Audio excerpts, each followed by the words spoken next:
ভাই, বাংলাদেশ ক্রিকেটে খাজনার থেকে বাজনা বেশি। এদেশে ক্রিকেটের চাইতে ক্রিকেটের বাইরের বিষয় নিয়ে বেশি আলোচনা হয়। এই যে কয়েকদিন ধরে একটা বিষয় নিয়ে আলোচনা হচ্ছে, রিয়াসাদ আজিম যেটা শুরু করছে, যেটা বের করছে, সেটা হচ্ছে বোর্ড সভাপতি ফারুক, সে বোর্ডের 120 কোটি টাকা এক ব্যাংক থেকে আরেক ব্যাংকে ট্রান্সফার করছে কাউকে না জানিয়ে।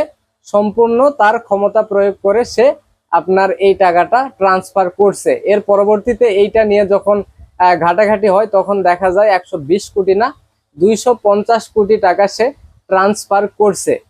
তো তারপরে ফারুক আহমেদ চুপ ছিল, সবাই বলতেছিল তার মানে ফারুক আহমেদ এইটা করছে, সে অন্যায়টা করছে। তখন ফারুক আহমেদ একটা টিভিতে সাক্ষাৎকার দেয় ফোনে, সেখানে বলে যে আপনার হচ্ছে এই টাকাটা আসলে ব্যাংকের অবস্থা খুব খারাপ ছিল, ওই জন্য অন্য ব্যাংকে আমরা ট্রান্সফার করছি। এইটা এইটা যত পরিচালক আছে বোর্ডের সবাই জানে এইটা, এবং এবং তারা সুদের হারটা অনেক বেশি দিচ্ছে, এবং আমাদের ক্রিকেটের অবকাঠামোগত উন্নয়নে তারা ভূমিকা পালন করবে, যার জন্য এই টাকাটা আমরা ট্রান্সফার করছি। হ্যাঁ, তো এইটা সবাই বললো, এটা সবাই আমরা ক্রিকেট দর্শক যারা আছি তারা বুঝলাম, আচ্ছা ঠিক আছে, ভালো তো তাইলে। হ্যাঁ, এখন এসে নাগরিক টিভির একজন সাংবাদিক, মানে প্রধান, আপনার নাজমুস সাকিব না নাজমুল সাকিব এরকম কি জানি নাম, সে বলছে যে এই এই ফারুক আহমেদকে 36 ঘন্টার মধ্যে যদি বিসিবি থেকে আপনার পদত্যাগ করানো না হয়, তাইলে সে এমন কিছু প্রচার করবে, বিসিবির এমন দুর্নীতি সে প্রচার করবে যেটাতে অনেকেই অস্বস্তি বোধ করতে পারে। এইরকম একটা কথা বলছে, এইরকম একটা আলটিমেটাম সে কিন্তু দিছে ভাই।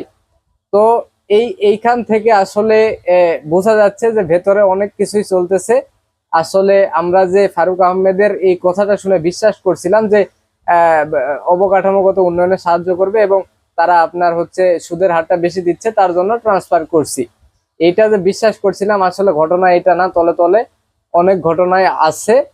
তো আশা করা যায় খুব তাড়াতাড়ি এই সমস্যাগুলোর সমাধান হবে, তারা ক্রিকেটের দিকে নজর দিবে, এইটাই আসলে কাম্য। এবং এই যে ফারুক আহমেদ, তাকে নিয়ে আরো একটা কথা বলছে, পাপন আহমেদ দুর্নীতিতে এই ফারুক আহমেদের কাছে শিশু, এরকম একটা কথা বলছে। তো এই হয়েছে বাংলাদেশের অবস্থা আসলে, বুঝছেন, মানে এমন একটা অবস্থা, আপনি কাকে বিশ্বাস করবেন?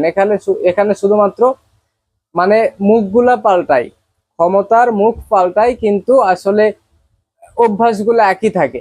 হ্যাঁ, এই যে যখন যখন এরা দায়িত্বে ছিল না, বাংলাদেশের ক্রিকেটের প্রধান নির্বাচক লিপু, তারপরে এই যে ফারুক আহমেদ, এরা যখন দায়িত্বে ছিল না, তখন মনে হচ্ছিল মাসুম, ক্রিকেট নিয়ে কত সুন্দর তাদের ভাবনা, হ্যান ত্যান, এরা যদি বাংলাদেশ ক্রিকেটে থাকতো, বাংলাদেশ ক্রিকেট দল অনেক ভালো কিছু করতো। তো এই যে ফাইনালি তারা আসলো, আসার পর যে সেই অবস্থা, মানে ক্ষমতায় থাকলে মনে হয় খুবই খারাপ, জঘন্য, এদের থেকে খারাপ আর কেউ নাই, চিটার কেউ নাই। যখন ক্ষমতায় থাকে না, তখন মনে হয় ভাই একদম মাসুম, এদের মতো পবিত্র মানুষই হয় না। এই হচ্ছে অবস্থা আসলে।